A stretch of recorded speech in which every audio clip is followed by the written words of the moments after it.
Assalamualaikum warahmatullahi wabarakatuh. Apa kabar anak-anak Indonesia yang hebat? Jumpa kembali dengan Pak Guru untuk belajar bersama kalian di tema 9 subtema 2 pembelajaran yang kedua. Dan ayo tetap semangat dalam belajar. Dan sebelum belajar, Bapak sampaikan tujuan pembelajaran kita pada hari ini. Marilah kita awali dengan membaca basmalah. Bismillahirrahmanirrahim. Tujuan pembelajaran kita pada hari ini adalah: pertama, dengan kegiatan mengamati gambar alat elektronik, kalian diharapkan dapat mengidentifikasi contoh produk iklan elektronik dengan tepat. Yang kedua, dengan kegiatan membaca dan mengamati gambar elektronik, kalian juga diharapkan dapat menjelaskan pengertian iklan elektronik dengan tepat.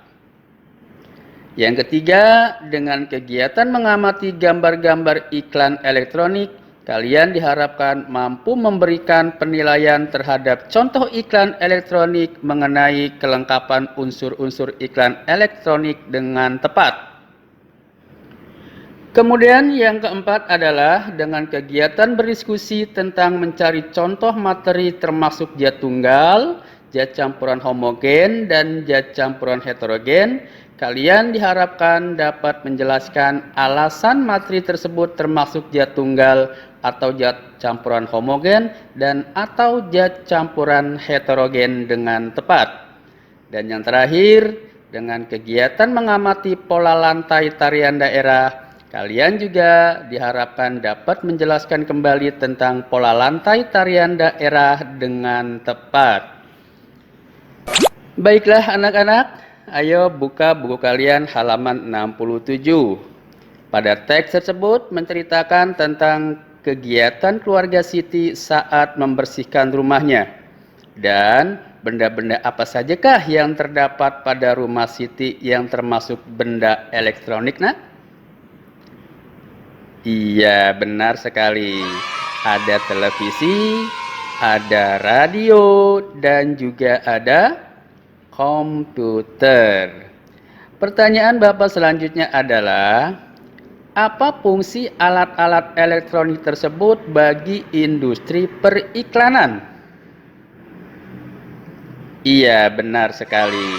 Fungsi alat-alat elektronik tersebut adalah sebagai sarana iklan, sehingga masyarakat mengetahui produk-produk yang diiklankan.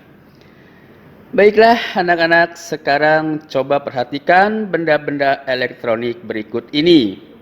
Yang pertama adalah televisi.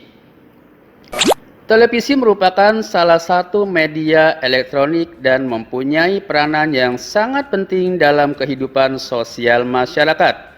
Selain berfungsi untuk menghibur, mendidik, dan memberi informasi, televisi juga memberikan banyak informasi bagi pemirsa.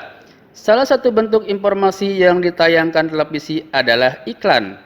Iklan di televisi dapat dilihat, didengar, dan ditunjang dengan teks sehingga dapat menarik perhatian masyarakat.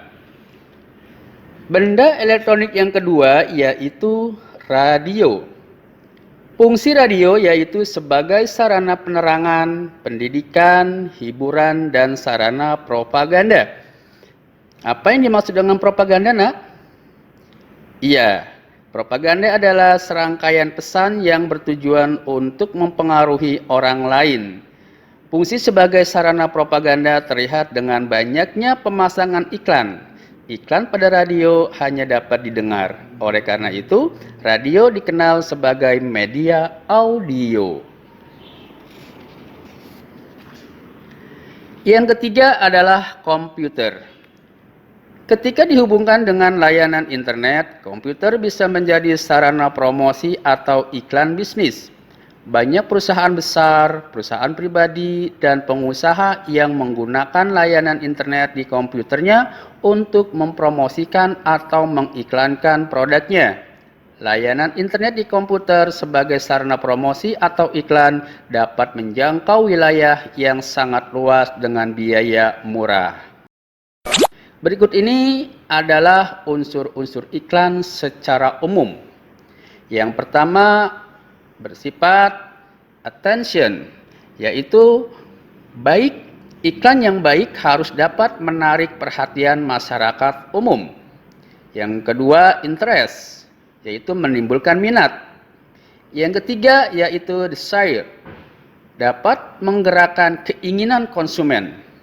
Yang keempat conviction, dapat menimbulkan rasa percaya dalam diri konsumen, baik dengan peragaan atau dengan kata-kata. Kemudian yang kelima adalah action. Action adalah tindakan. Ini merupakan tujuan akhir dari produsen untuk menarik konsumen agar membeli atau menggunakan produk atau jasanya. Nah, sebagai latihan, coba kalian kerjakan latihan di buku kalian halaman 71 ya nak.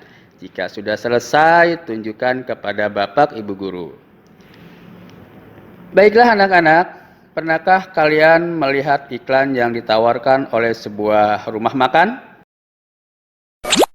Selain menuliskan macam-macam menu, iklan pada sebuah rumah makan juga dilengkapi gambar aneka masakan yang menarik. Berikut ini ada beberapa zat yang berkaitan dengan makanan dan minuman. Yang pertama adalah bakwan. Adonan bakwan terdiri atas tepung terigu dan sayuran yang tidak tercampur secara merata. Materi dalam adonan, sifat dan bentuknya masih kelihatan.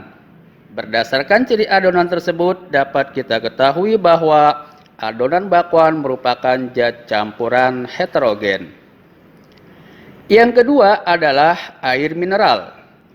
Air dalam gelas pada gambar ini misalnya hanya terdiri atas satu zat, yaitu air mineral. Air dalam gelas tersebut tidak berubah rasa. Oleh karena itu, air mineral dalam gelas tersebut merupakan zat tunggal. Yang ketiga adalah segelas es teh. Es teh merupakan zat campuran heterogen. Mengapa? Karena pada es teh merupakan campuran antara teh dengan air. Selain itu, ada perasan jeruk nipis dan es. Yang keempat adalah kopi.